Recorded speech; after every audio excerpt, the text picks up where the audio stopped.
Olá, gente. Bom dia, boa tarde, boa noite para você que tem acompanhado o nosso Translate Entrevista.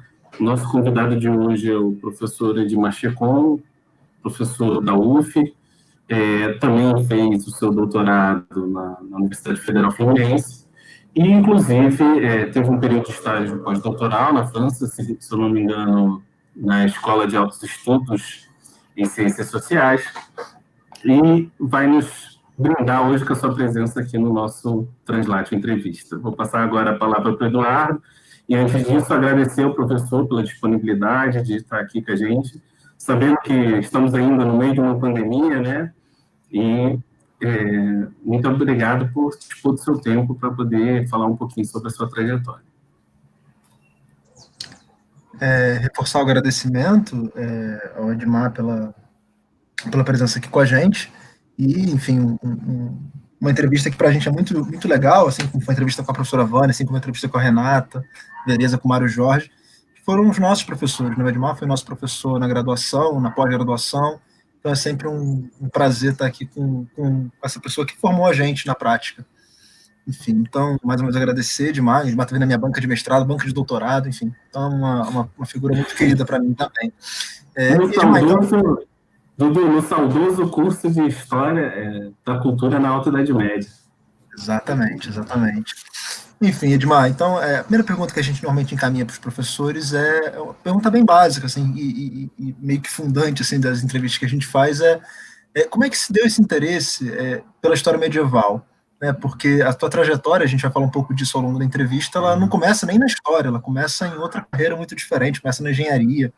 Então, se você puder falar um pouquinho de como é que começou esse interesse pela história medieval, vai ser bem bacana para a gente. Obrigado. Ok. Bom, boa noite a todos. Queria, antes de responder diretamente a sua pergunta, agradecer o convite, né, para participar aqui, cumprimentar os colegas do Translácio, que é sempre uma satisfação participar das atividades, e não é um fardo, né? É de fato um momento de bastante contentamento poder vir aqui conversar, né, sobre história medieval, sobre a trajetória de pesquisa, etc. Isso é realmente algo que me dá bastante satisfação. Indo ao ponto que você colocou, eu sempre tive uma atração pela história e pela história antiga e medieval, desde criança. Então, eu sempre gostei de ler os livros, os antigos compêndios de história geral, de história do Brasil, que caiu na minha mão desde de muito pequeno. E as partes dos livros que me interessavam mais eram justamente aquelas que tratavam da história antiga, da história medieval, especialmente Império Romano, né, e coisas assim. Então, tem algumas ilustrações desses livros que eu lia quando criança, com 9, 10 anos de idade, e que eu guardo na memória ainda hoje, né? Algumas que se incorporaram, depois a gente fala sobre isso, se incorporaram de alguma forma até a meus temas de pesquisa, né? Como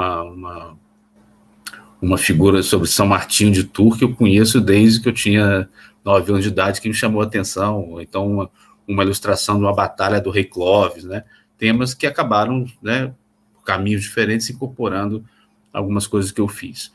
Agora, de maneira mais específica, quando eu decidi fazer uma graduação em História, não foi minha primeira graduação, já vinha de uma outra área, eu estava com muita vontade, né, de trabalhar com pesquisa em História, não necessariamente a História medieval. Agora, eu tinha, como, né, já disse, esse gosto pela época mais antiga, por lidar com contextos, com personagens de um passado muito recuado, né? E lá no Espírito Santo, eu fiz a graduação na Universidade Federal do Espírito Santo, em Vitória, né? Eu passei boa parte da minha vida na cidade de Vila Velha, que é né, na Grande Vitória. Então, eu cursei a graduação em História lá. E em 1993, um professor, Marcos Cruz, né, que fez toda a sua graduação, doutoramento aqui no Rio de Janeiro, na Federal do Rio de Janeiro. Ele tinha assumido a cadeira de medieval lá, outros professores também tinham entrado recentemente na universidade, e eles estavam iniciando projetos de pesquisa e projetos de iniciação científica. Então, eu me juntei ao grupo do professor Marcos Cruz para trabalhar com o monacato, um projeto que era sobre monacato, né, no IV século. Então, exatamente num período que me permitia transitar entre Antiguidade e Idade Média. E, a partir daí, as minhas leituras, todo o meu interesse foi se direcionando para esses temas ligados à Antiguidade e Idade Média. Então, eu acabei conseguindo uma oportunidade de trabalhar numa área que já me interessava há muito tempo. E assim, de lá não saí, né? Fui circulando, né, de alguma forma, mas dentro dessas temáticas ligadas à Antiguidade e ao medievo.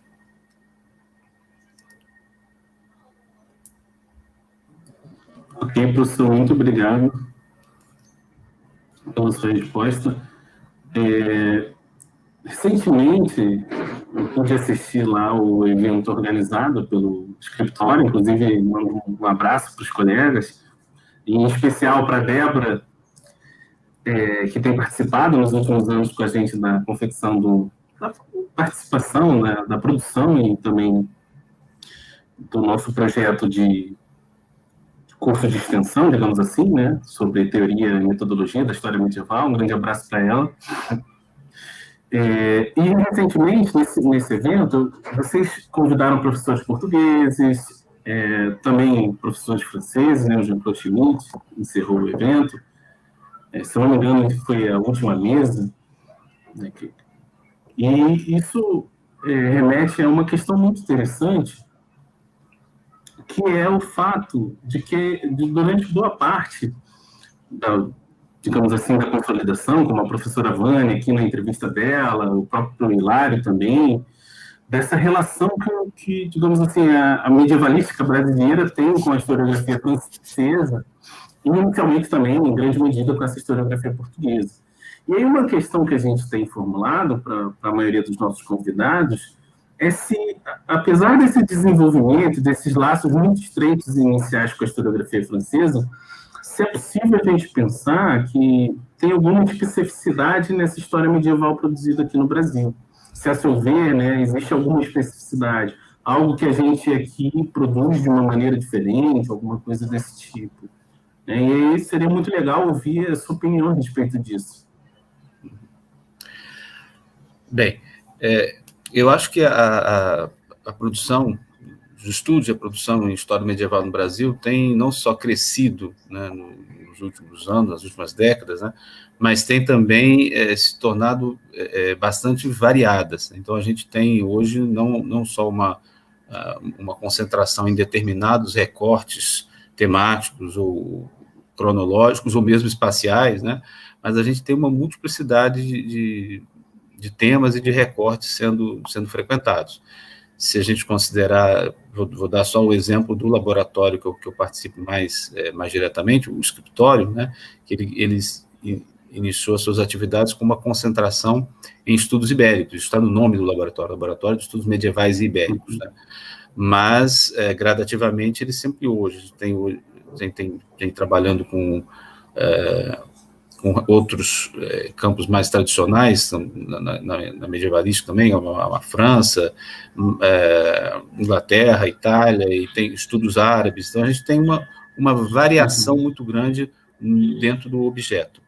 Agora, o que teria de específico, aí eu não posso, evidentemente, falar como sendo uma marca de todos os trabalhos, mas me parece que é um traço que tem unificado bastante a produção, né, dos medievalistas no Brasil, que é um esforço um esforço no que seria no adensamento teórico da pesquisa. Isso já troquei ideia sobre esse assunto com o professor Mário Jorge, com a professora Vânia também, sobre esse aspecto. Nós não temos aqui no Brasil, ou não tínhamos até pouco tempo, né, um acesso tão fácil à documentação primária, né? Hoje a internet já facilitou um pouco isso, mas a gente trabalhava e trabalha ainda, né, bastante com os textos já editados, então com material que nem sempre é o que aparece na pesquisa europeia, por exemplo, né? Você tem grandes trabalhos de vulto na pesquisa na França, Portugal, em outros lugares, mas também trabalho de doutoramento que já se organizam por lá a partir da investigação direta de um manuscrito. Aqui a gente não tem essa tradução, não tinha essa condição e agora ainda tem, mas com alguma limitação. Então, talvez por isso, e até por conta do desafio que é justificar a pesquisa em história medieval, né, no Brasil e para os brasileiros, haja esse esforço em teorizar a Idade Média, ou seja, teorizar a história a partir da leitura que se possa fazer de períodos mais recuados. Então, e cada vez mais a gente tem visto também, em algumas obras coletivas aqui no Brasil, a preocupação em situar o que é a história no século XXI, né? O que é estudar a Idade Média no século XXI. Então, essa discussão, vamos dizer, de corte mais teórico-historiográfico, me parece que é uma marca e até um ponto que eu acho que a gente deve realmente investir, né, da nossa formação. Se não me engano, se não me falha a memória, foi o próprio Tiago Magela, que uma vez a gente conversou sobre esse assunto, e a gente conversava até sobre a experiência do Tiago em Portugal, né? E se não for o Tiago, você me corrige depois, mas se não me engano, eu me lembro de uma conversa com o próprio Tiago, em que a questão até vamos dizer assim, do que se fazia em sala de aula, em termos de treinamento para pensar a pesquisa em Portugal, era muito diferente da experiência dele aqui, né? Enquanto lá já se treinava para fazer a transcrição, a análise do manuscrito, aqui a gente discute fundamentalmente a parte conceitual, procura discutir muito a parte conceitual de cada campo que vai trabalhar, né? Enquanto, às vezes, essa exigência de um adensamento teórico aparece em trabalho, e até uma perspectiva mais ampla, né? Não muito fechada no objeto de estudo, aparece em trabalhos de medievalistas europeus e também norte-americanos, né? de outros centros que são mais, vamos dizer assim, tradicionais ou tradicionalmente reconhecidos como produtores de conhecimento de história medieval. Então, nesses lugares, geralmente você tem só em trabalhos quase que de topo de carreira, né, essa preocupação em teorizar, né, e essa já é uma preocupação que a gente quase que forma as pessoas aqui já no doutorado, já com essa exigência. Então, eu acho que essa é uma dos traços característicos do nosso jeito de pensar Idade Média. Não vejo ainda, né, um esforço que procure, vamos dizer assim, pensar uma medievalidade brasileira, né, algo como o João Bachet tentou fazer, pensando a civilização feudal atingindo, né, a América colonial. Eu não vejo esse investimento aqui no Brasil, de pensar tanto essa questão. Poderia até ser, né, um campo, né, mas não parece que não é essa a tendência que eu pelo menos tenho acompanhado. É mais nesse sentido de discutir esses aspectos teóricos, historiográficos, né, sobretudo, agora da virada do milênio para cá. Obrigado, professor. Fui eu, sim. Foi você, né? Foi um curso que eu fiz, um seminário com a professora Maria Helena, Isso. que inclusive participou do seminário. Isso. Em que cada um ficava responsável pela transcrição de um documento e uma análise crítica daquele documento. Algo mais técnico, né? O uso da paleografia, enfim, aquele contato com o documento em loco, né? Mas é mais ou menos isso. Só queria fazer um esclarecimento para quem tem acompanhado as nossas entrevistas, mas não acompanha nossas outras atividades. O curso que eu estava me referindo é um curso de teoria e metodologia, que nós damos todos os anos, e que compartilhamos com os nossos colegas do escritório. Com o Caio, que tem participado também frequentemente, com a Débora, que eu já citei, e às vezes também um ou outro colega que aparece de outro laboratório participa. Bom, fiquem atentos, no próximo ano nós temos mais uma edição aí pela frente.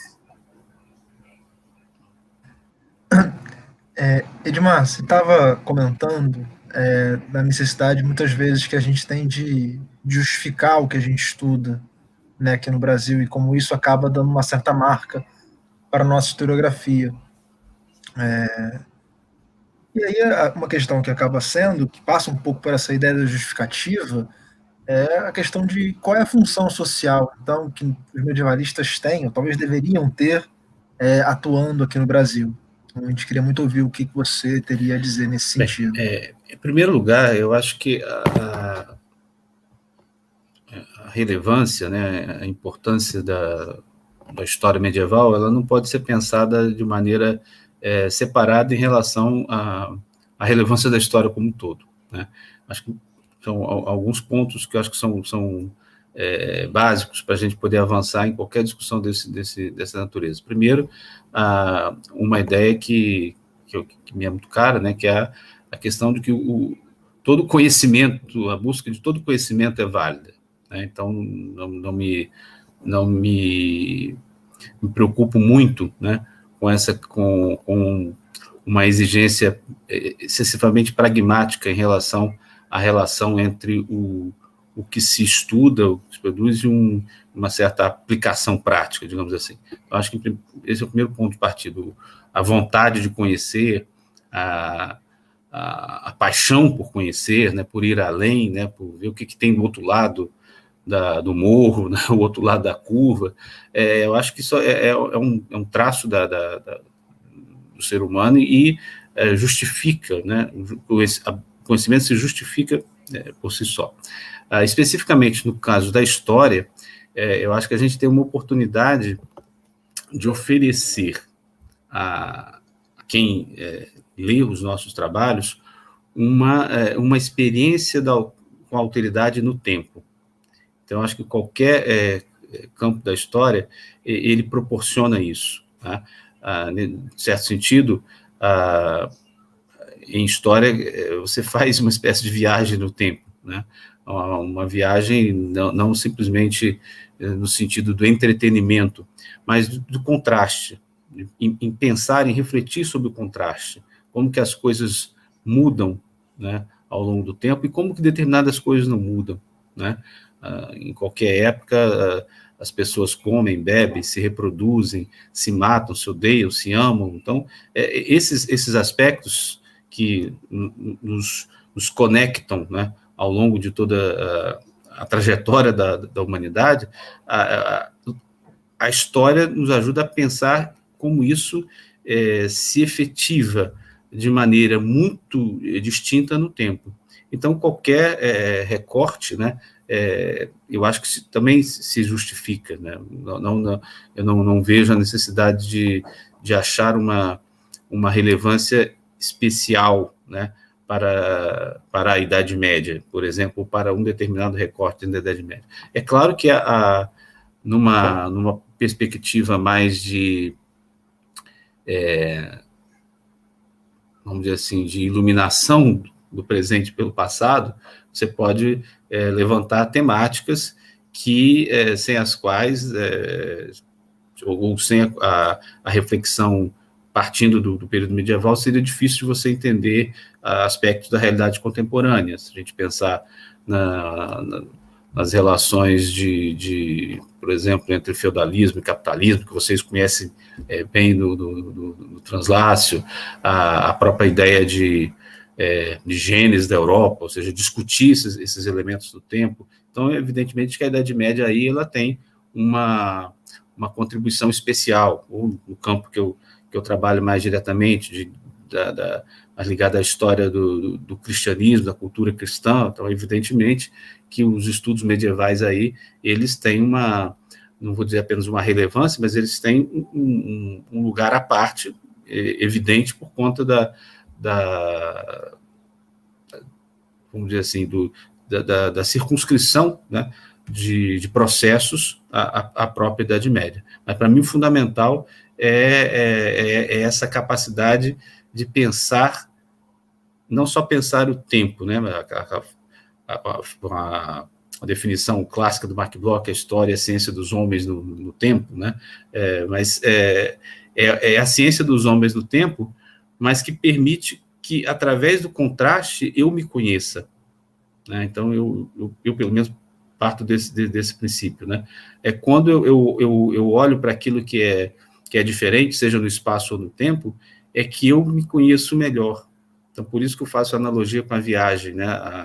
A ideia de você travar contato com culturas diferentes, com formas de organização, com formas de pensamento diferentes, ela se oferece numa perspectiva antropológica, né, no deslocamento entre as várias culturas e sociedades. E a história permite que a gente faça isso no tempo. Né? Então, esse aspecto ele é, ao mesmo tempo, para mim, fascinante, desafiador, e é o que, em termos sociais, acho que justifica o nosso trabalho.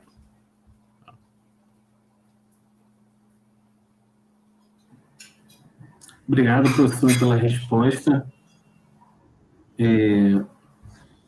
Agora, a gente gostaria, né, de ouvir um pouquinho acerca da sua trajetória de investigação. Né? A gente, como foi seu aluno, a gente conhece o seu interesse pelo Gregório de Tours, pelo São Martinho, inclusive os exemplos da disciplina que eu mencionei aqui, muitas vezes eram das obras de São Gregório, né, ou do Gregório de Tours, enfim. E sobre a Gália e tudo isso.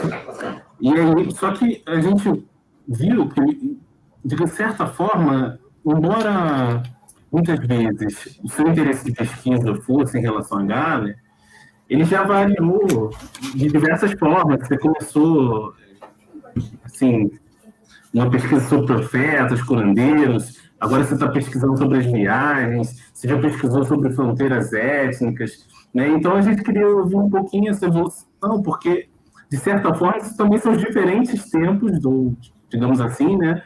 As diferentes etapas do Edmar Pessoa, né? Os interesses que foram surgindo ao longo da sua trajetória. Aí, se você puder comentar um pouquinho a respeito disso. Tá. Bom, vou tentar juntar essas coisas aí. A minha, como eu falei na primeira pergunta, né? A minha entrada, né, na questão da pesquisa com o tema medieval, ainda na graduação, ela já se fez no campo da história do cristianismo, ou de uma história que passava necessariamente pelo estudo do cristianismo. E essa era uma questão de compreender o cristianismo, de conhecer, né, a história do cristianismo antigo medieval, que também me fascinava ao lado da própria história em si. Né? Então, a minha pesquisa ela se iniciou estudando as regras monásticas de Basílio de Cesareia. Então, ali que eu desenvolvi o meu trabalho de iniciação científica e também minha monografia de graduação. Aí depois, isso já eu terminei minha graduação em 95, né? E em final de 97, eu me inscrevi para o mestrado na Universidade Federal Fluminense. Eu tinha tido um contato com a professora Vânia Frois, né, no Encontro Nacional da AMPU, de 97, em Belo Horizonte. Apresentei lá meu trabalho, eu e um outro colega, o Paulo Sérgio, mando um abraço para ele aqui, que é uma das pessoas que mais me ajudaram, né, nessa fase de organização, né, da pesquisa inicial. O professor Paulo Sérgio Barbosa do Rosário, queria registrar, né, nessa entrevista também. Então, eu e o professor Paulo, a gente apresentou as nossas monografias para a professora Vânia, e, evidentemente, pela temática que tinha a ver mais com a antiguidade até, ela encaminhou o professor Ciro Flammarion, né, saudosa memória, E o professor Ciro escreveu dizendo que se a gente conseguisse aprovação no mestrado, ele se dispunha a orientar. Então, assim aconteceu, né? Eu entrei no mestrado em 98 com um pré-projeto que dava sequência ao que eu vinha fazendo na iniciação científica, na monografia. Mas aí, conversando com o professor Ciro, ele me sugeriu que não seria melhor eu buscar um recorte mais ocidental, né, até por conta da facilidade da gente desenvolver ali o estudo do latim, que eu já estava fazendo, então seria mais interessante até, ele achava mais viável, né, do que dar sequência a esse trabalho com as regras monásticas de Basílio de Cesareia.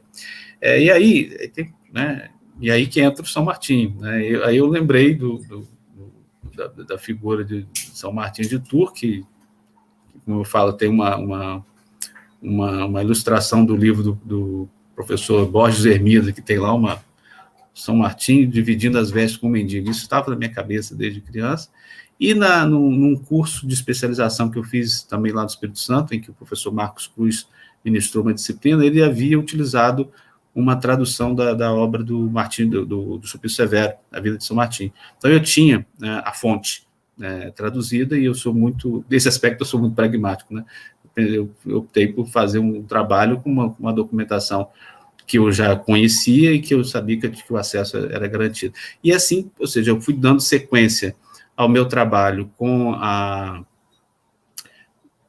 dentro da mesma temática, ou seja, vida monástica, culto dos santos, né? Mas agora no recorte da Gália. E aí fui ficando cada vez mais interessado em conhecer esse mundo galo-romano, sobretudo da passagem do século IV para o século V, que era o período da vida de São Martinho, do Sulpício Severo.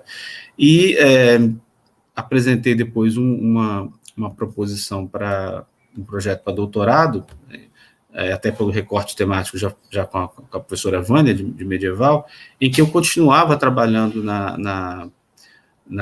vamos dizer assim, no mesmo recorte espacial, a Gália e, sobretudo, a igreja de Tours, né, o culto de São Martim, mas eu avançava no tempo para a obra do Gregório de Tours. Isso, vamos colocar aí, por volta do ano 2000 já, né? Eu defendi o mestrado em 2000, preparei o projeto um pouco antes. Eu tive acesso a um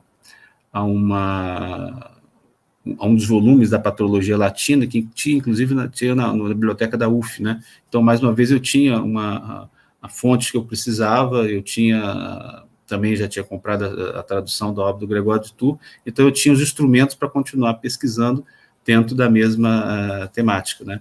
Então, continuei explorando o tema. O meu projeto original de pesquisa, inclusive, se propunha discutir a figura de Martinho como uma espécie de patrono da monarquia merovingia, algo que depois eu fui reformulando, né, ao longo da construção da própria pesquisa, da preparação da tese.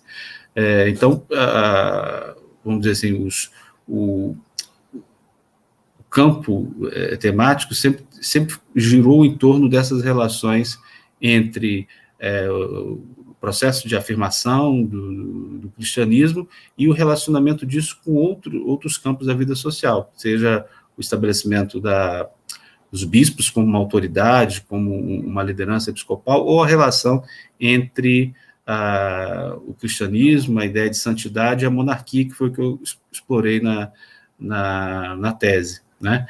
E um outro tema que me desafiou e que eu incorporei à tese era exatamente a perspectiva de uma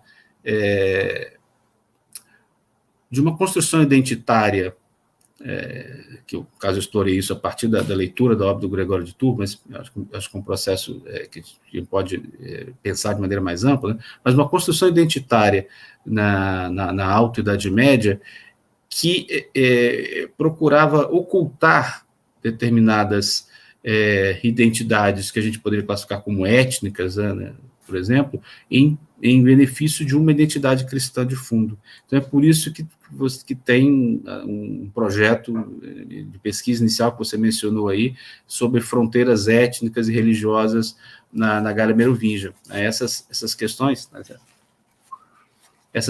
elas me instigavam exatamente para compreender, né, por exemplo, porque, vou citar um exemplo concreto da pesquisa, porque nos primeiros livros das histórias de Gregório de Tours, você encontra, até em termos de uso de palavras, né, a oposição francos e romanos, e nos livros finais você já não encontra tanto essa oposição, né, e ao longo do processo do processo narrativo, o que você vai encontrando é uma proposição de uma, eu pelo menos leio assim, né, a proposição de uma sociedade que se define como cristã, ou pelo menos idealmente assim concebido pelo bispo que escreveu essa história. Então, esses temas foram se cruzando na medida em que eu ia desenvolvendo o próprio processo de pesquisa, né? Ao trabalhar com a obra do Gregório de Tours, que é o texto mais conhecido, é a chamada História dos Francos, mas na verdade seria simplesmente as histórias, e assim que ele dá nome à obra, eu fui travando contato também com a obra hagiográfica, ou seja, com os textos em que ele trata mais diretamente das vidas de santos, dos milagres. Então, ali tem um material muito grande para que a gente mergulhe em vários aspectos da vida cultural e social da Gália, especificamente, que ele trata, mas que pode ser colocado num confronto também com outras regiões do mundo romano em transformação, né? E é daí que tem que eu fui desenvolvendo um interesse por um tema que eu costumo chamar que é o cristianismo marginal. Ainda vou escrever melhor sobre isso, tá? Que é o reconhecimento de que uma série de práticas que a gente costuma classificar como pagãs, cristãs, práticas que são híbridas, né? Mas que eram vividas e tinham uma experiência de práticas cristãs. Ou seja, eu considero que você tem não apenas uma oposição entre um cristianismo popular e um cristianismo de elite ou algo parecido, mas que existe uma zona de sombra em que a gente às vezes costuma classificar como algo que está para além do cristianismo e que de fato é cristão, né? Se entendia como cristão, embora você possa discutir a sua natureza compósita. E por aí que eu tenho procurado trabalhar no sentido de perceber, por exemplo, num projeto de iniciação científica, a figura dos profetas e curandeiros, ou mais recentemente, no trabalho que a gente também está fazendo a partir dos trabalhos de iniciação científica na UF, de estudar as artes da cura, os agentes da cura, tentar mergulhar num universo que as autoridades episcopais relegavam como estranho ao cristianismo, né? E que eu estou tentando entender como parte integrante do cristianismo. Então, essas manifestações de alguns casos até de líderes de revoltas, do que se assemelha a uma espécie de banditismo que aparece nas fontes da época também, e que são mescladas com o culto das relíquias, com a reivindicação de uma capacidade de mediação com os santos, né? Então, esses aspectos me desafiam a pensar esse cristianismo medieval de uma forma mais, vamos dizer assim, muito mais heterogênea, talvez, do que a nossa leitura a partir do filtro, né, eclesiástico permita. Tá? Então, é por isso que você vai encontrar algumas alguns balões de ensaio, né, que aparecem em alguns trabalhos, algumas intervenções que eu faço.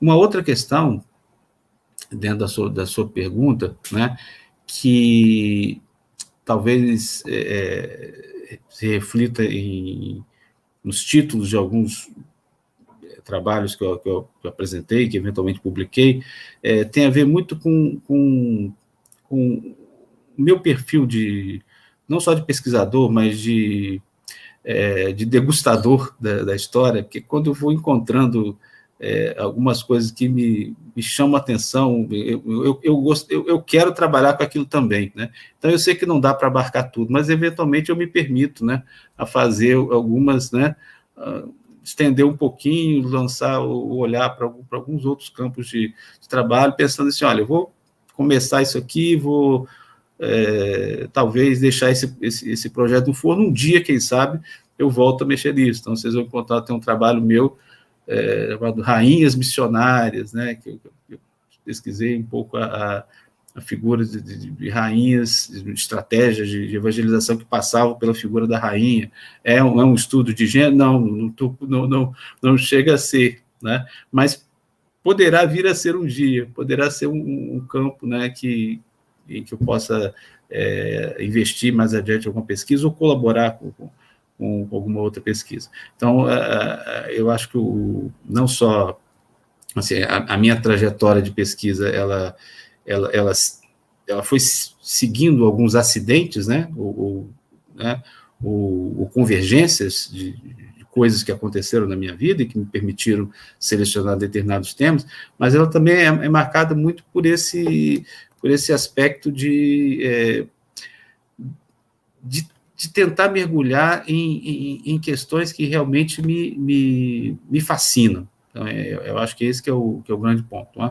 Você tocou lá no começo numa questão que me é muito cara, que é vamos dizer assim, o fato de eu vir de uma outra área de formação. Então, eu sou engenheiro mecânico na minha primeira formação, também estudei engenharia na Universidade Federal do Espírito Santo e tenho muita satisfação em ter feito isso. Mas,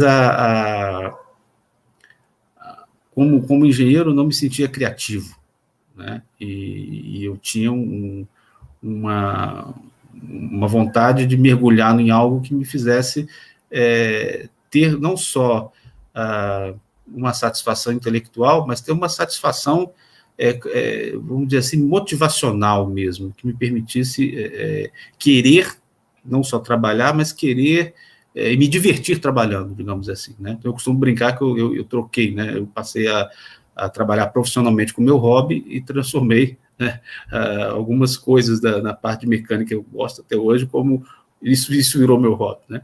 Mas então eu fiz essa inversão. Então, até por conta disso, né? Até por ter começado mais tarde, né? Mais maduro também, mas mais tarde, né? No campo da história medieval, só me interessa, né, realmente trabalhar com coisas que me dá absoluto prazer de mergulhar na documentação. Então, esse é um ponto que é bom, né? Mas, por outro lado, também tem muita coisa que interessa. Então, às vezes, a vida é curta, né, para você poder fazer tudo aquilo que interessa fazer, né? Eu tenho feito algumas... ainda não publiquei nada, não apresentei nada, mas eu tenho feito algumas, tem algum tempo, acumulado material sobre outros períodos, né, da própria Idade Média, e até mesmo numa transição do que convencionalmente se chama de Idade Média, Idade Moderna. Tem coisas aí que eu ainda vou mexer um dia, né, espero. Não sei se a resposta atendeu a expectativa de uma trajetória, né? Como a trajetória, eu acho que ela própria, ela é meio sinuosa, a resposta também tinha que ser. Não, perfeitamente, Edmar, perfeitamente. E assim, às vezes você começou a trabalhar com uma coisa que você acaba não levando à frente, mas de repente um orientando leva, né? Então a satisfação de ser professor também passa um pouco por aí, talvez. Enfim. E aí eu queria até sair um pouco do nosso protocolo, a gente tinha conversado um pouco sobre as perguntas que a gente ia fazer, mas você estava falando da sua trajetória de pesquisa, e aí eu lembrei do livro que você lançou, que o Thiago está até projetando aqui na tela, né, a capa do livro. E, enfim, esse livro você lançou em 2015 e ele foi produto da sua tese de doutorado, que você defendeu em 2004. Então, entre 2004 e 2015, tem aí um espaço de tempo, né? E aí, a pergunta que eu queria muito te fazer era como é que esse texto da tese amadureceu no livro? Tá. Essa foi uma questão que eu me coloquei na hora de fazer a preparação, né? E a decisão que eu tomei foi preservar, basicamente, o material de 2004. Assim, eu vou registrar como um momento de pesquisa, um momento de trajetória. Então, basicamente, o que eu incorporei foi alguma atualização bibliográfica, né, mas eu procurei não alterar significativamente nenhuma das considerações gerais, né, que eu fazia ali, né?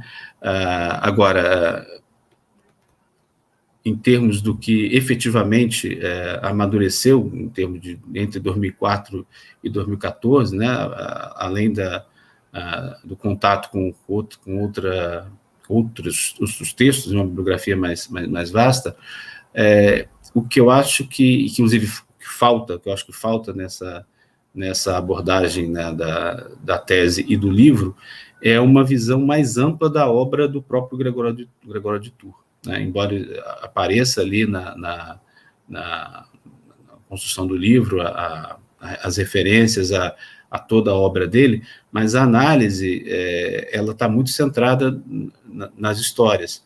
E hoje eu fui cada vez mais me convencendo de que não dá para fazer a separação, né? Pegando o caso desse autor, né, com o qual eu mantenho uma relação quase que de amor e ódio, né? Porque eu não consigo me livrar dele, né? Vamos dizer assim, né? Eu quero, como eu falei, trabalhar com outras coisas, mas me convida às vezes para falar alguma coisa sobre, de alguma forma, tá referenciado ali. Enfim, mas pegando né, esse autor que é o ponto central do livro e da tese, é muito conhecido por quem conhece, né, essa época, esse autor, a maldição que ele lança no final do livro, ou seja, ele diz, eu escrevi 10 livros de história, todos livros de milagres, etc. E quem alterar isso, quem mutilar esse livro, quem interpolar, né, que sofra as penas mais terríveis do inferno, naquelas penas que vão ser aplicadas lá no juízo final. No próprio livro, eu trabalho isso de maneira muito restrita aos 10 livros de história, tá? que é uma tendência também que a gente vai encontrar em outros autores, como se essa maldição tivesse a ver com o fato desses 10 livros terem que circular juntos, coisa que não aconteceu, né? Já no século VII, você tem uma versão das histórias do Gregório de Tours, que é a versão que é mais conhecida durante muito tempo, que se limita a uma parte dos livros, e mesmo assim com capítulos removidos. E, na verdade, eu me convenço cada vez mais de que essa maldição, ela se refere à obra dele como um todo, né? Então, ele diz, olha, esses livros, né, ou seja, não são apenas esses 10 livros que ele escreveu, mas também são os milagres, são todas as narrativas que ele faz, que passaram, por sua vez, por um processo de fragmentação muito extenso, tá? Ao contrário, portanto, do que o autor dizia. Então, as maldições do Gregório de Tours não pegavam, né, não pegaram de forma alguma. Então, um ponto que eu tenho tentado trabalhar, foi o objeto do projeto de pós-doutorado, né, de estágio sênior, né, na verdade, esse é o termo usado na CAPES na época, que é a relação do texto com a relíquia, não só do texto falando da relíquia, mas do texto funcionando, de certa forma, como uma relíquia, do ponto de vista até da sua capacidade de operar milagres, mas sendo também fragmentado e circulando em pedaços, como a relíquia circula, né? É sobre isso que eu tenho refletido, né, ao ainda trabalhar com a obra do Gregório de Tours, para além como eu falei, das questões de orientação do trabalho de iniciação científica, que envolve as artes da cura ou outros temas, né? Mas um tema que eu tenho, vamos dizer assim, concentrado a atenção, é essa relação entre o texto e a relíquia. Então, isso, eu coloco isso como um elemento desse processo de amadurecimento, né, do conhecimento, digamos assim, mais específico, não só desta obra, mas da obra como um todo, desse autor e do contexto em que ela foi produzida.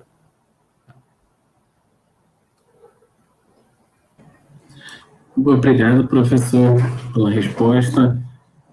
Espero que todos tenham conseguido visualizar a capa do livro, porque daqui me pareceu bem pequena, mas é fácil de encontrar. Aliás, essa capa. Você permite, Thiago, eu tenho que fazer um agradecimento, claro, e um reconhecimento.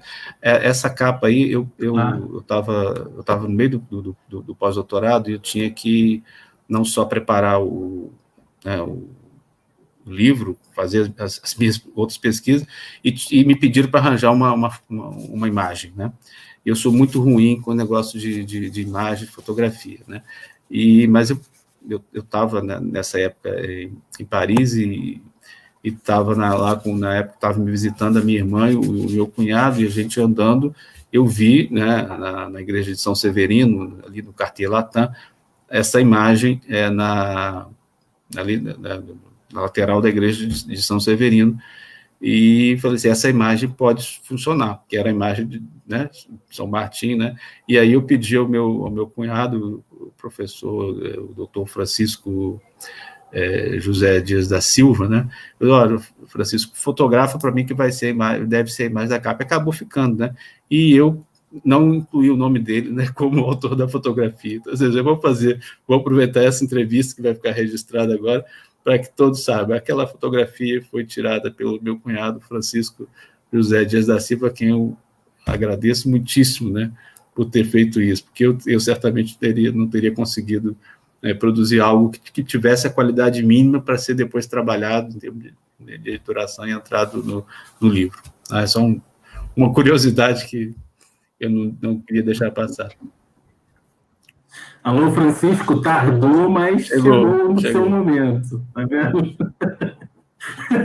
Brincadeiras à parte, como a gente está falando de imagem, tem uma imagem que até hoje não sai da minha cabeça, de uma das aulas que a gente teve lá na graduação, veja como isso me marcou, né? Que era o dragão de São Marcel.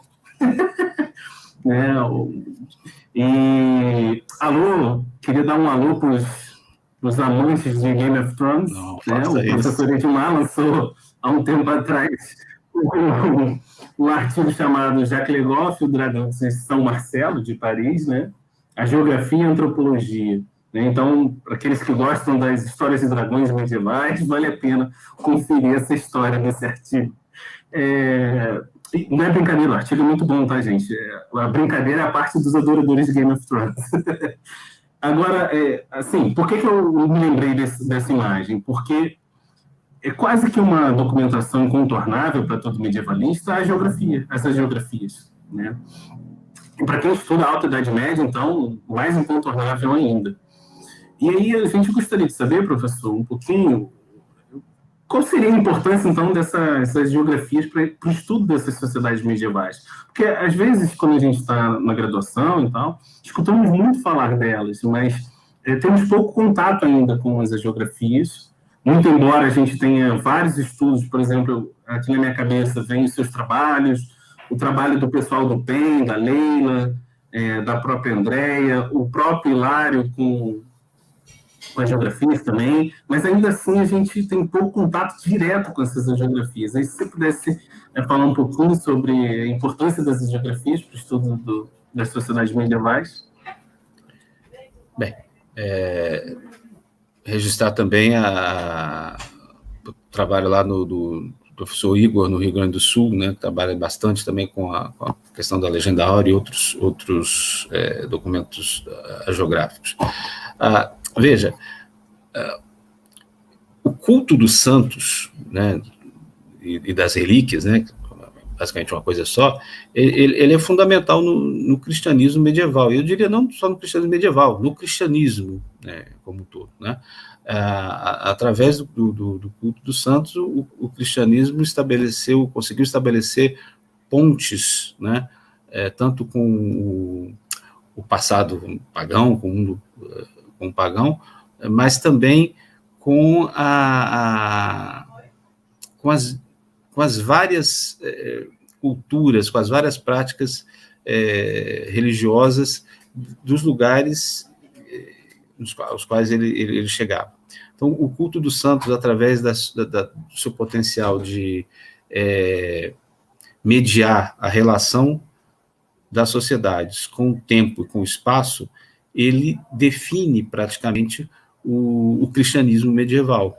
Né? Não dá para a gente pensar no cristianismo medieval sem levar em conta o culto dos santos. Quer você pense em cultos do tipo o culto mariano, o culto dos mártires antigos, ou o culto dos santos mais locais, que vão estar ligados à memória de um determinado mosteiro, ou vão estar ligados ao processo de afirmação do poder episcopal num determinado lugar. Então, o culto dos santos ele é fundamental.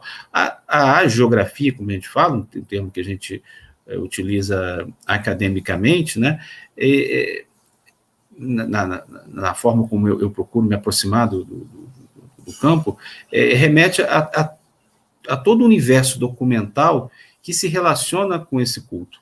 Não só no sentido de documentar o culto, ou seja, as vidas de santos, as narrativas de milagres, que permitem que a gente conheça a trajetória de determinado personagem reconhecido por santo pela igreja, por exemplo, mas também entender como que cada comunidade produzia o culto. Então, a própria hagiografia, ela produz o culto, ela cria ou perpetua uma devoção. Costumo dizer que o documento da narrativa geográfica, ela produz o cruzamento de dois fluxos, né? Um fluxo humano em torno de um santuário e um fluxo de milagres, um fluxo da virtus divina que conectaria céu e terra. Então, o documento hagiográfico ele procura conectar essas duas coisas, através de especificar o tempo certo, o local certo e a eficácia das orações, dos sacrifícios, né, enfim, de todo o conteúdo devocional que gira em torno desse culto. Então, a documentação hagiográfica, aí eu incluo não só os textos narrativos, por exemplo, as vidas de santos, as coleções de milagres, as narrativas de translação de relíquias, etc., mas também todo o material iconográfico, né? Eu entendo que isso tudo compõe a geografia enquanto conjunto documental. E de mais difícil acesso para o período que eu trabalho, mas para outros não, né? Até outros aspectos como o teatro medieval, que vai se relacionar ao culto dos santos. Então, tudo isso compõe, né, vamos dizer assim, um campo dos estudos da geografia. Agora, eu estou falando até agora dessa geografia como uma forma de conhecer o próprio culto dos santos. Um outro aspecto é que, através dessa documentação, a gente tem acesso, como se a gente tivesse uma janela para a vida dessa sociedade, né? São textos que não estão preocupados em descrever determinadas vamos dizer, lugares ou descrever condições sociais. Eles não estão preocupados com isso. Eles estão preocupados em exaltar os santos e os seus milagres. Mas, ao fazer isso, eles nos colocam em contato com práticas, com lugares, né, com coisas, né, do campo material que nos permitem conhecer melhor vários campos da vida social. Por exemplo, uma coisa que eu também tenho trabalhado, já falei aqui, o aspecto da cura, né? A cura aparece nas agiografias do ponto de vista da realização de milagres, as curas são operadas pelos santos.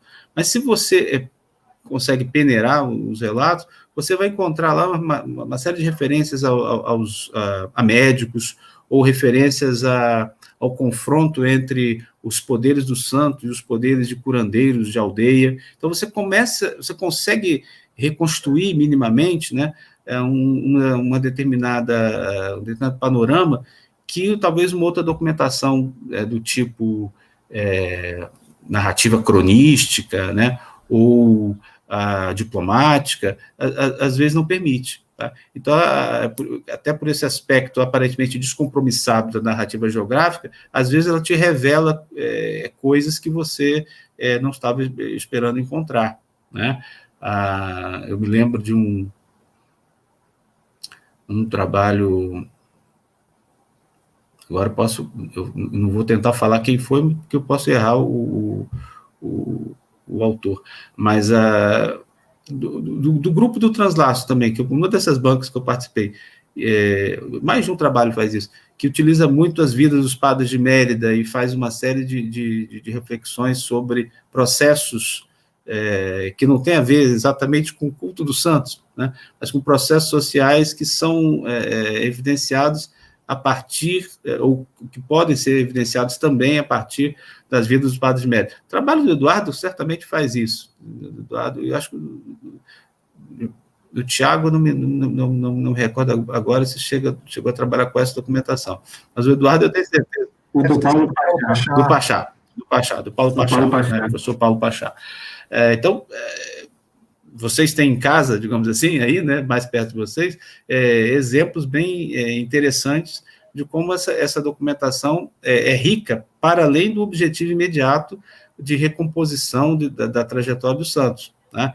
Esse aí seria, talvez, o objetivo mais fácil da gente perceber. Assim que a ideia de hagiografia, né, se construiu de composição de um corpus hagiográfico pelos bolandistas, por exemplo, que forneceria textos confiáveis para se saber se determinado santo existiu, se determinado santo mereceria ser cultuado ou não. Esse é praticamente o surgimento, né, das grandes coleções hagiográficas. Isso, do ponto de vista da pesquisa histórica, não é o mais interessante. O mais interessante é você, como eu falei, compreender como que dentro dessa documentação você gera, né, o culto, gera uma experiência devocional, né, e também como que você pode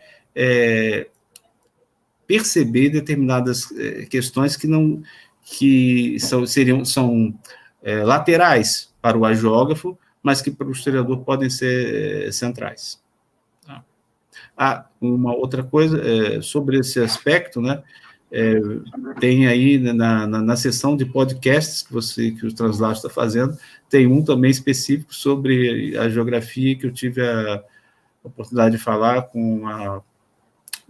coordenado pela Rayane e pelo Caio, Rayane, né, a Rayane Porto, e pelo Caio Feu, com a professora Renata Nascimento também. Né? Então, né, essa discussão me veio logo na cabeça, porque participei há pouco tempo disso, já aproveito para lembrar também desse registro. Será lançado em breve, hein, pessoal? Então, eu já estou fazendo a divulgação antes do momento. Exato. Inclusive, sobre geografia, também temos a professora Carolina Fortes, na UF, que também trabalha com a geografia, inclusive, se eu não me engano, o AGIOS, que é um laboratório, um grupo de pesquisa recente, que se dedica à geografia, também é importante destacar aqui. Um grande abraço para a Carol, que a gente está te esperando aqui para te entrevistar também. Pois eu ia falar do ágio em outro momento, eu ia deixar para um outro, já que você mencionou, não tem como não registrar agora, né? Eu tenho uma trajetória na UF muito ligada ao escritório, né?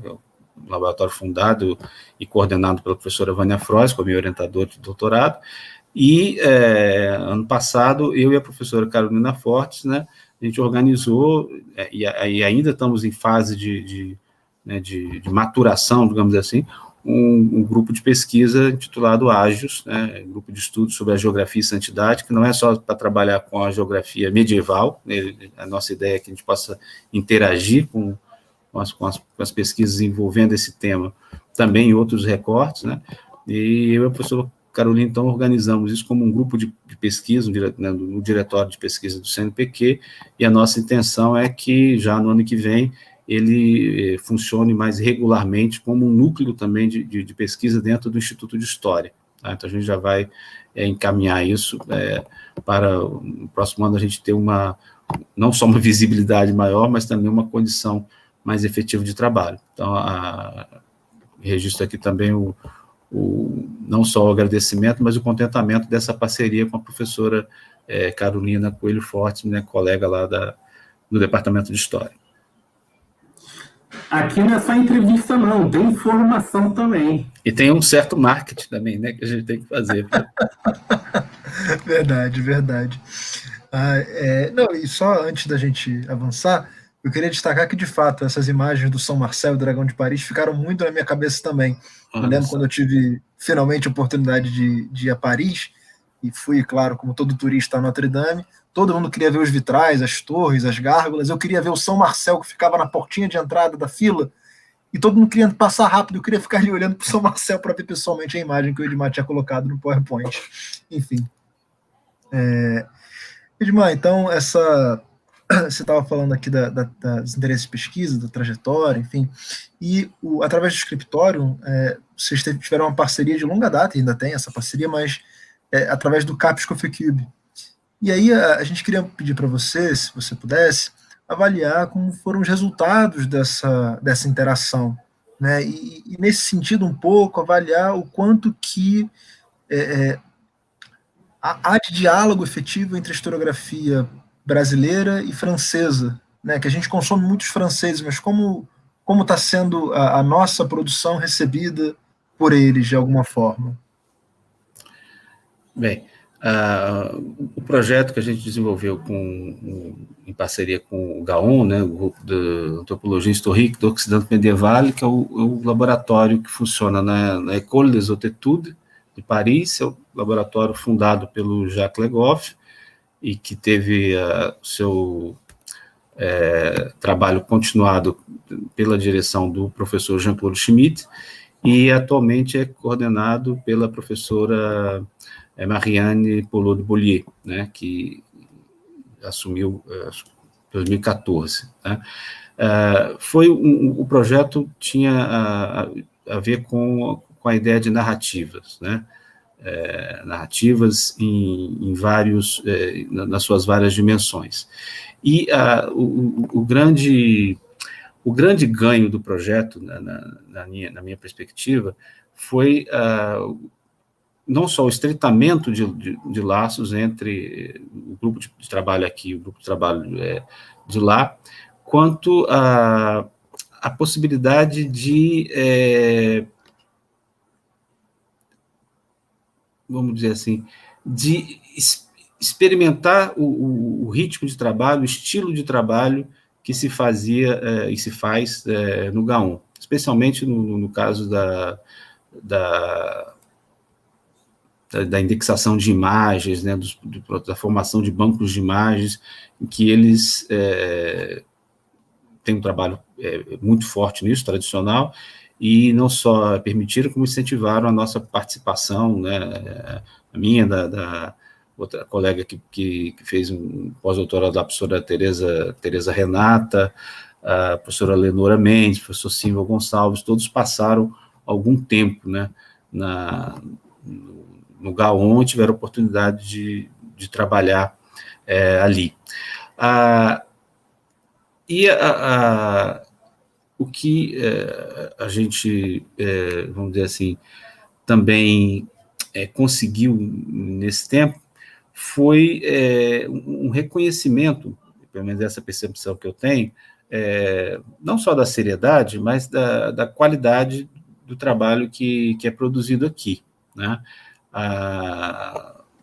Tanto o tempo que eu passei lá, o tempo que o professor Silvio Gonçalves, da Federal do Amazonas, também passou por lá, a professora Adriana Zirrer, também, que é colega do escritório, passou um período longo também lá no GAON, não exatamente nesse mesmo convênio nosso, mas dentro da nossa rede de pesquisa.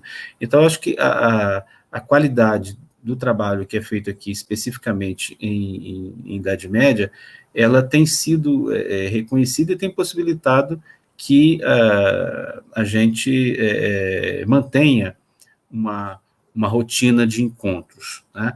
Evidentemente, isso não está sendo feito, ou não foi feito apenas por essa parceria do escritório com o GAON. A gente tem outros grupos que também colaboram, né? Tem o grupo do professor Marcelo Cândido, lá da USP, que tem uma participação muito intensa junto ao LAMOP, né, o Laboratório de Medievística Ocidental de Paris, da Universidade de Paris 1. Eu também tive a oportunidade de frequentar alguns dos encontros deles lá na época, 2014, 2015, que eu fiquei por lá. Então, a gente tem, não só o escritório, mas acho que outros centros de pesquisa têm conseguido demonstrar, né, não só que a gente pode aprender muito ainda com o que é feito na França, em outros lugares, aqui estamos falando especificamente da França, mas também que o que se produz é um material de qualidade. Agora, eu acho que a gente ainda tem um caminho muito longo para percorrer, que envolve não só o reconhecimento, né, dessa qualidade da produção, mas como eu vou dizer, uma proposição de um trabalho em parceria mais intenso, né? Que eu acho que aí eu posso falar mais só do que da nossa experiência lá do escritório. Eu não estou falando de outros grupos, né? Mas às vezes a gente acaba fazendo um trabalho um pouco em paralelo. A gente trabalha aqui com alguma coisa e compartilha resultados de pesquisa, troca informações nos nossos encontros. E talvez falte ainda, né, uma interação mais quase que cotidiana na produção, né? E que isso, quando a gente conseguir superar, né, esse ainda distanciamento, vai se traduzir certamente por publicações coletivas mais, vamos dizer assim, que sejam mais fiéis com relação ao nosso próprio engajamento em pesquisa. Eu acho que a gente ainda tem uma relação, não só com a historiografia francesa, mas com a academia francesa, ainda um pouco de absorver, né, de ver o que é feito. E a gente já está na hora de dar um passo. Eu acho que esse estreitamento de laços que eu estou chamando a atenção colabora para isso, mas está na hora da gente dar o passo de trabalhar junto mesmo, trabalhar de maneira mais efetiva em projetos realmente coletivos, tá? Não projetos que juntem as pessoas, mas projetos que quase que misturem, né, o seu trabalho num só, né? Eu acho que esse passo a gente ainda precisa dar. Acho que é o grande desafio, não só para o escritório, mas acho que é o desafio, talvez, para a história medieval no Brasil, né? De como conseguir, sem ser apenas uma espécie de peça auxiliar, né, ser parte, né, integrante dessa produção de conhecimento. Professor, muito obrigado pela resposta. A gente já está encaminhando para o final da nossa entrevista, o que é uma pena, porque está sendo bem agradável, mas ainda nos resta uma pergunta antes de encaminhar o último, que é justamente sobre a sua trajetória docente. quem sabe que inicialmente você não começou na história, que você deu aula de matemática, e aí vai ser muito interessante ouvir você a respeito disso. E também é importante destacar para quem está ouvindo, né, que o professor Edmar já formou vários mestres, né, inclusive vários colegas nossos, mas um especial, a Rafaela, né, que defendeu o mestrado há um tempo atrás. Um grande abraço para a Rafaela, que agora acabou que não está mais em medieval, seguiu outros caminhos, mas que o mestrado ela fez com o professor Edmar sobre medieval.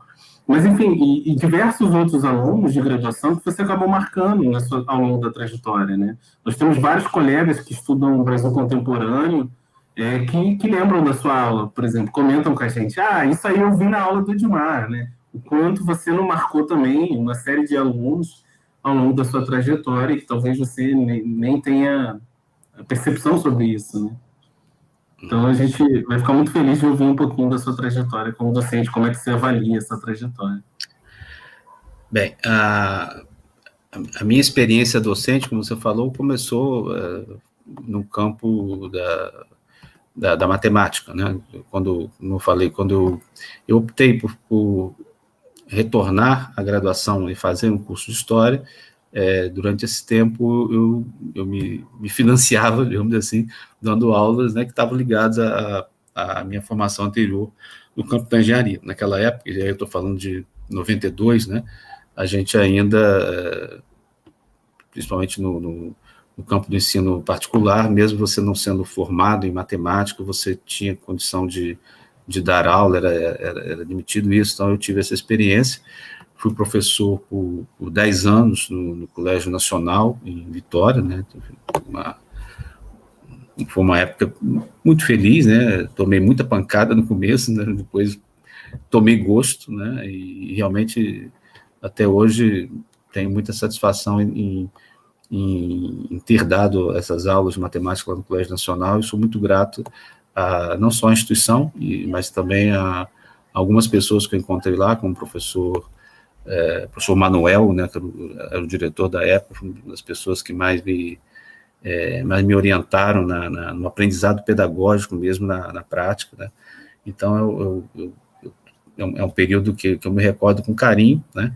Embora a nossa memória, como diz Maquiavel, costumou esquecer as coisas mais pesadas, então a gente lembra do que é mais agradável. Eu passei algum sufoco no início para aprender a lidar com adolescentes, né? Hoje, com quase 54 anos, a minha relação com um jovem, com adolescente, mas quando eu tinha 24, 25 anos, era outra. Então, foi um aprendizado muito, muito grande que eu tive ali. E no final já depois de ter concluído a graduação em História, eu tive a oportunidade de trabalhar, né, durante um tempo com professor substituto da Universidade Federal do Espírito Santo, professor substituto de História, e ali eu ministrei disciplinas não só de História medieval, mas História antiga e também de outros recortes, né? E depois tive uma experiência também muito interessante de trabalho, que é muito comum na nossa trajetória de professor universitário no Brasil, que foi mergulhar nos cursos não só curso de História, né, mas em outros cursos, né, de graduação oferecidos por faculdades particulares e que tinham disciplinas de História. Então, eu fui professor da Faculdade Batista, né, de Vitória, fui professor também do Centro de Estudos, Centro de Ensino Superior Anísio Teixeira, que já não existe mais, no CESAT, né, lá no município da Serra, no Espírito Santo. Então, nessas instituições de ensino superior da rede privada, eu tive a oportunidade de trabalhar, no caso da Faculdade Batista, eu trabalhava no curso de administração, fui professor no curso de administração e direito, né? Então, aí eu ministrei disciplinas de história contemporânea, história do Brasil, formação econômica do Brasil, metodologia de pesquisa, voltei para matemática, fui professor de matemática financeira um certo semestre, enfim, né? Fui professor de ciência política também, na Faculdade Batista, aquela parte da trajetória da gente em que você vai fazendo, né, fazendo o que você encontra, de fato, como oferta. Evidentemente, eu não posso dizer que a qualidade desses cursos, né, me satisfaria hoje, né, pela experiência que eu tenho, pela leitura que eu faço, mas a experiência que eu tive foi muito positiva, no sentido de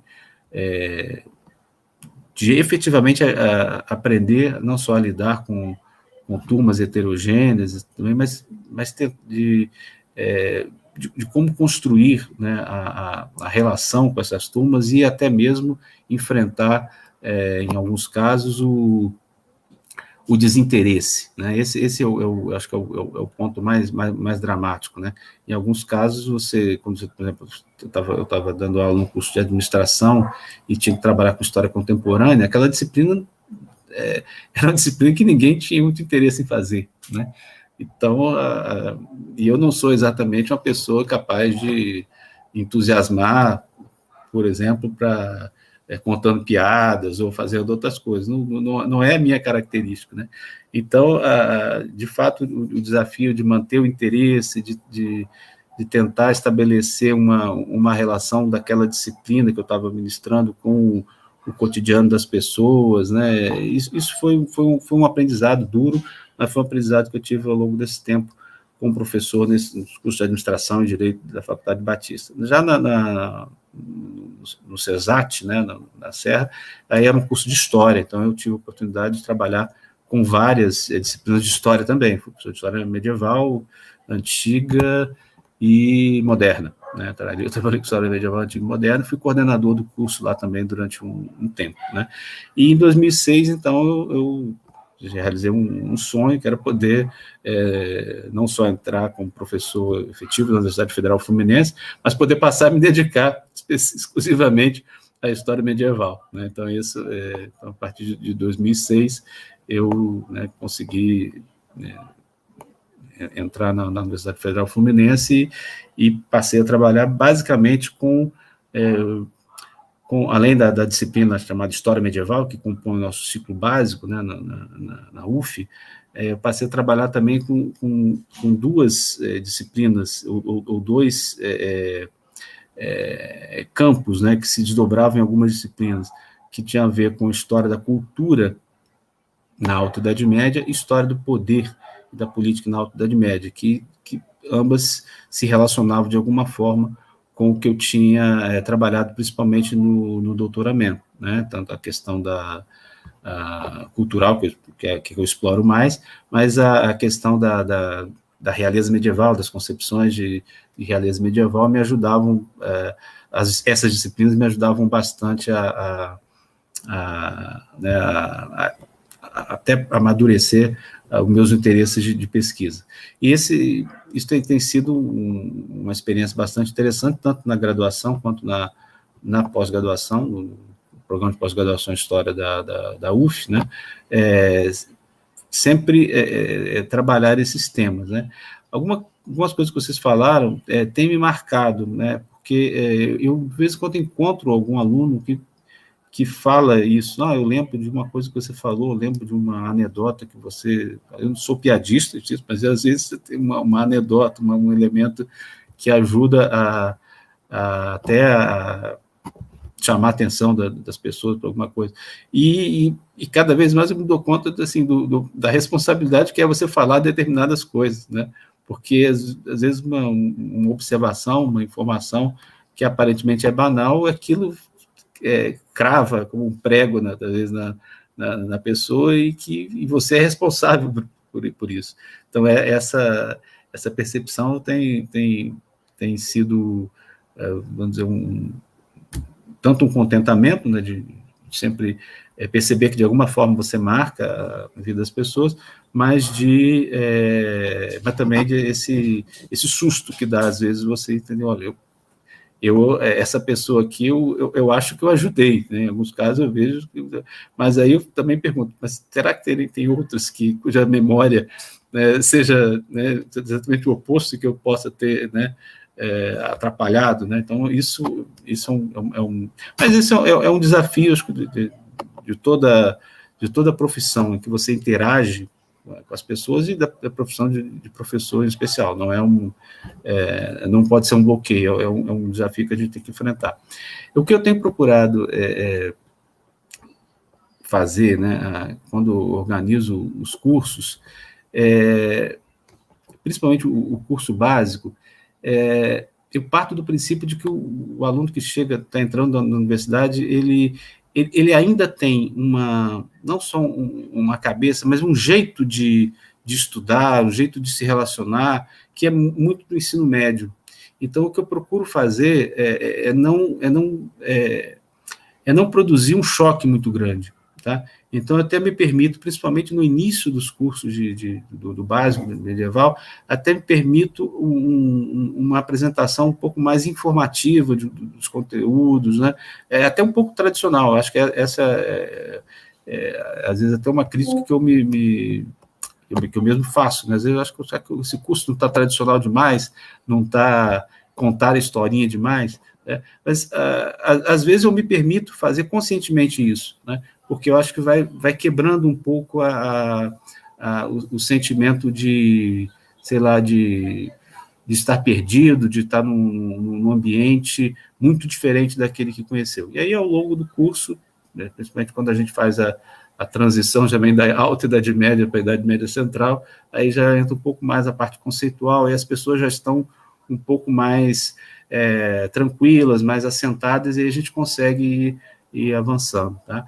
Então, essa estratégia que eu tenho tentado adotar, eu acho que talvez isso crie até essa possibilidade das pessoas se recordarem de uma determinada coisa, né? Porque tem, às vezes, muita informação e talvez até excesso de informação em alguns casos, tá?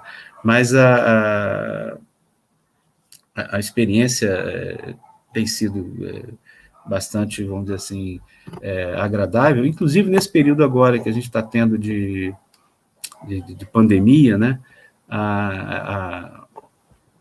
Eu tive que aprender, eu só não, vários colegas, nós tivemos que aprender não só a manusear instrumentos que a gente não conhecia, mas também de adotar estratégias de pensar uma turma toda organizada de forma remota, né?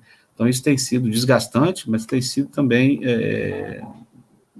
um desafio. E o resultado, embora certamente haja um prejuízo muito grande em relação ao que os alunos talvez pudessem desfrutar, não apenas da questão de conteúdos, né, mas desfrutar principalmente do estar na universidade, do ser aluno, né, um aluno de curso superior. Acho que esse prejuízo já está, vamos dizer assim, está precificado de alguma maneira. Esses alunos vão conviver com isso, né? Mas, apesar disso,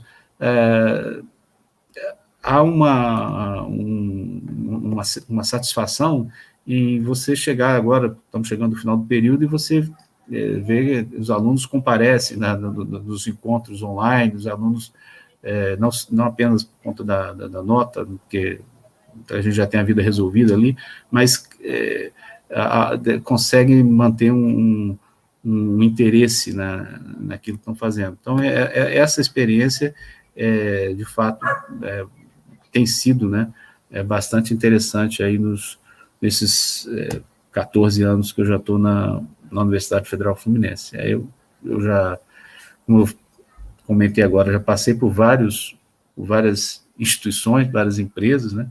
Para além do campo da história, também tem outros que eu não toquei aqui, mas e já estou há 14 anos na UF, já é o lugar que eu trabalhei mais na minha vida, né? Então, além de ter feito mestrado, doutorado, então é uma segunda casa para mim, e tem sido uma experiência bastante gratificante.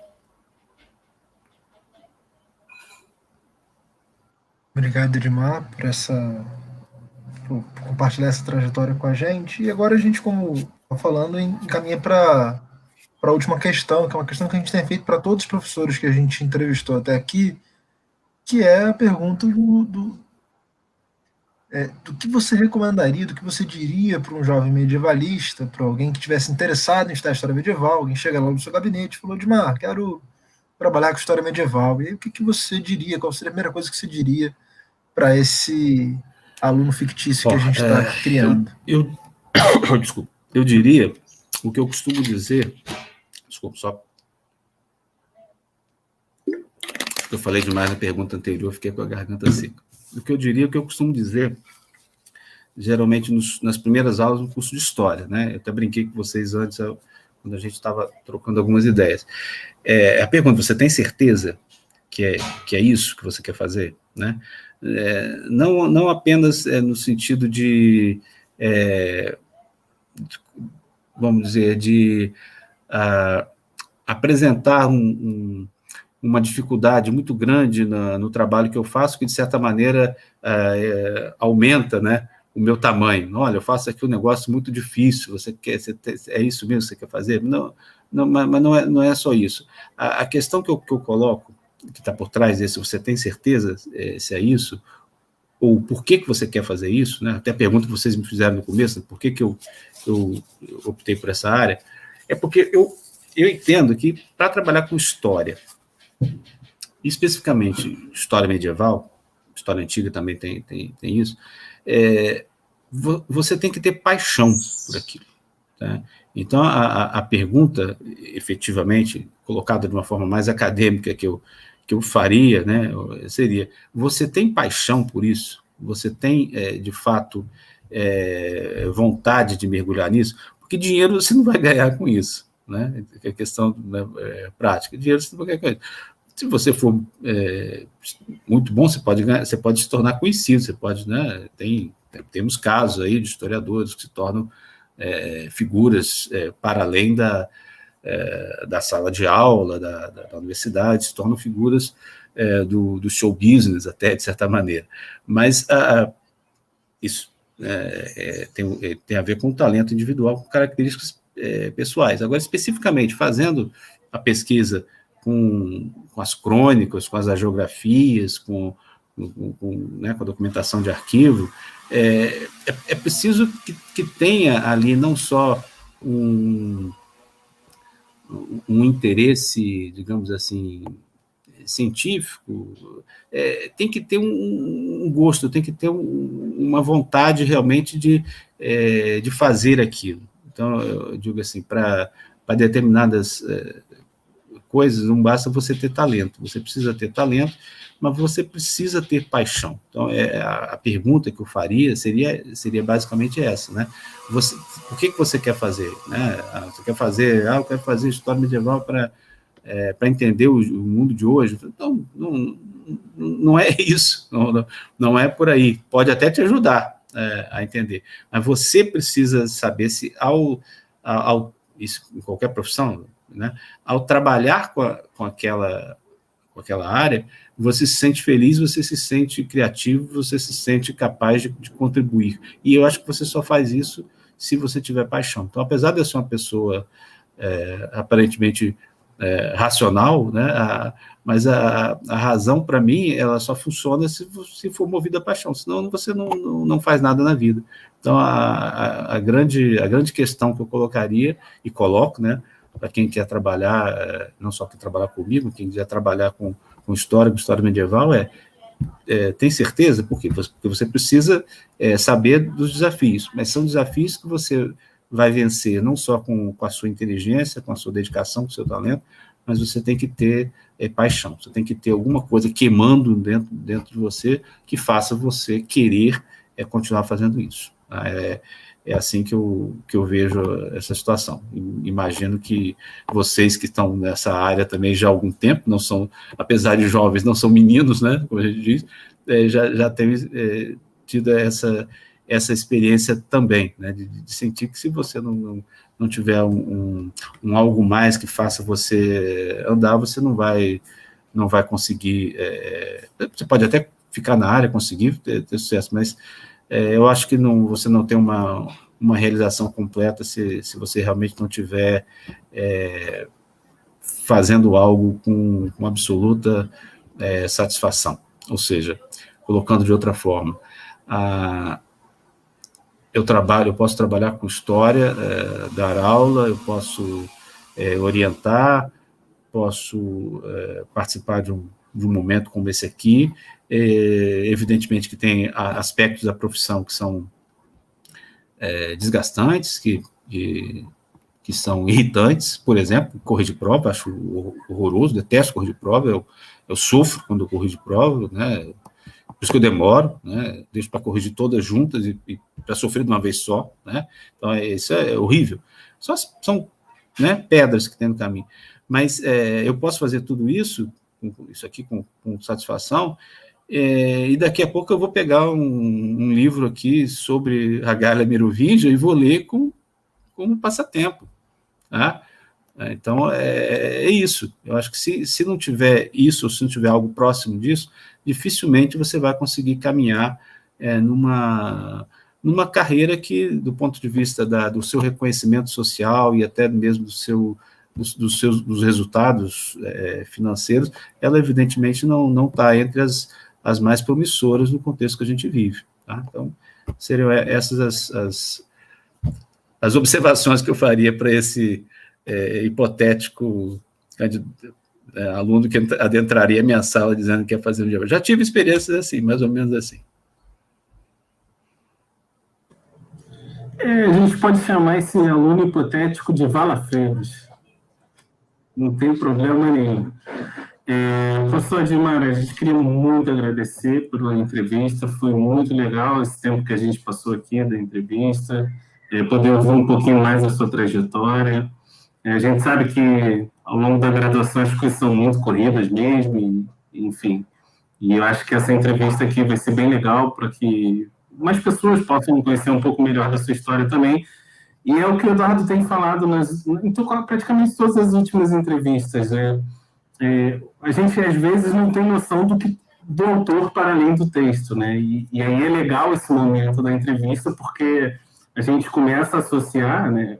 Claro que eu e o Eduardo fomos seus alunos e a gente tem essa dimensão. Mas, para quem não foi, começa a ver um pouco mais de onde Edmar está atrás daquele texto que foi escrito. E eu acho que isso também é muito legal. Então, uma vez mais, obrigado. Obrigado a quem nos acompanhou até aqui. Obrigado também para quem vai assistir isso em outros horários completamente malucos, de madrugada, enfim, indo para o trabalho. Hoje a gente tem essa possibilidade, essa mobilidade. Eu mesmo vou para o trabalho escutando vários podcasts sobre medieval, sobre história antiga, e que bom que a gente tem essa possibilidade. Então, um grande abraço para você que nos acompanhou até aqui, e a gente te espera no próximo Valeu, pessoal. Tchau, tchau. Obrigado, gente.